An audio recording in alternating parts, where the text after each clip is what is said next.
बादशाह अकबर को अपने महल में एक गुलदस्ते से बहुत प्यार और लगाव था।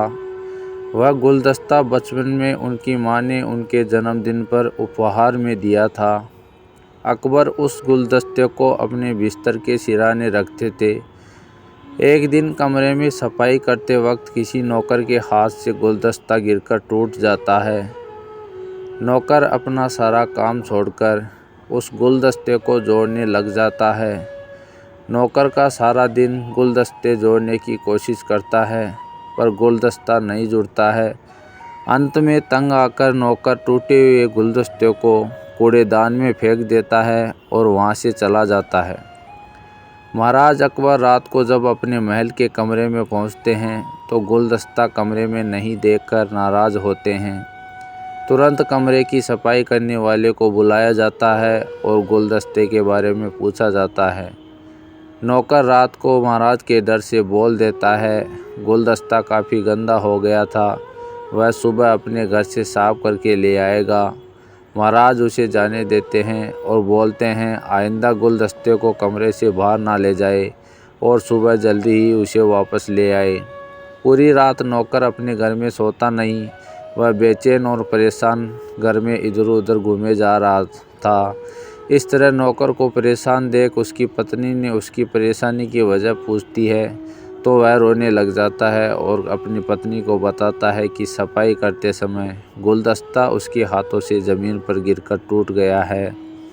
उसकी पत्नी ने बोला, एक गुलदस्ता ही तो है, महाराज दूसरा ले आएंगे, तुमने उनसे झूठ क्यों बोला और अब सुबह तुम महल में क्या ले जाओगे? पत्नी ने उनसे कहा, तुम महल में दरबार लगने के बाद जाओ और दरबार में बीरबल और अन्य लोगों के सामने सच बोल देना, महाराज अकबर तुम्हें क्षमा ज़रूर कर देंगे। पत्नी की बात सुनने के बाद वह थोड़ा बेहतर महसूस करने लगा और सो गया।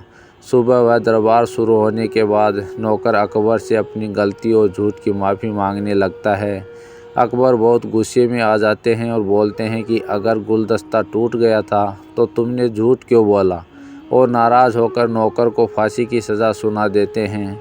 अकबर को ऐसा करने से बीरबल रोकने की कोशिश करता है और महाराज को बोलते हैं कि हर इंसान अपनी पूरी ज़िंदगी में एक ना एक बार झूठ ज़रूर बोलता है और इसने तो माफ़ी भी पूरी सभा में आकर मांगी है, ऐसी हिम्मत सब में नहीं होती। महाराज अकबर बीरबल से नाराज़ होते हुए पूछते हैं कि क्या तुमने भी हमारे राज्य में कभी झूठ बोला है? बीरबल अकबर को समझाने की पूरी कोशिश करता है कि जिस झूठ से किसी का नुकसान नहीं होता वह झूठ नहीं माना जाता, पर महाराज बीरबल इस बात से बिल्कुल सहमत नहीं होते और बीरबल को उसी वक्त राज्य से निकल जाने का आदेश दे देते हैं। अकबर ने दरबार में बैठे सभी राजपुरोहितों और अन्य से पूछा कि आप में से कौन कौन झूठ बोलता है, वह अभी इसी राज्य से चला जाए, पर सभी ने बोला कि वह झूठ नहीं बोलते। बीरबल को बड़ी सभा से निकल जाने को अकबर का ये आदेश अपमानजनक था और बीरबल ये अपमान बर्दाश्त नहीं कर पा रहा था। उसे किसी तरह अपनी बात को साबित करनी थी कि हर व्यक्ति कभी न कभी झूठ बोलता है।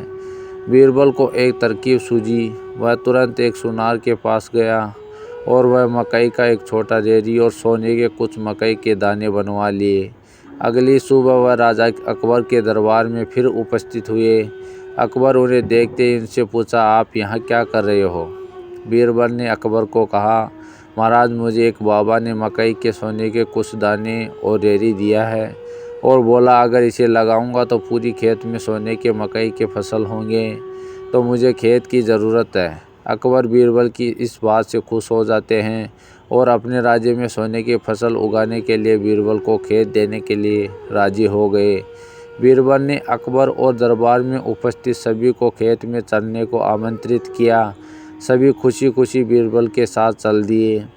खेत में पहुंचकर बीरबल ने मकई के दाने को राजपुरोहित की ओर बढ़ाया और बोला, मुझे बाबा ने बोला था कि खेत में तभी फसल सोने की उपजेगी जब कोई ऐसा व्यक्ति इसे खेत में डालेगा जिसने अपनी पूरी ज़िंदगी में कभी झूठ ना बोला हो। वहाँ उपस्थित सभी ने सोने के बीज लेने से मना कर दिए। बीरबल ने आखिर में सोने के मकई के बीज महाराज अकबर की ओर बढ़ाए। अकबर ने भी बीज लेने से इनकार कर दिया और बोला, मैंने भी बचपन में खेल खेल में काफ़ी झूठ बोला है। यह बोलकर अकबर ने बीरबल को गले से लगा लिया और उससे अपनी गलती की क्षमा मांगी और उस नौकर को भी फांसी की सज़ा से मुक्त कर दिया। तो दोस्तों, आपको कहानी अच्छी लगी हो तो चैनल को सब्सक्राइब ज़रूर कीजिए।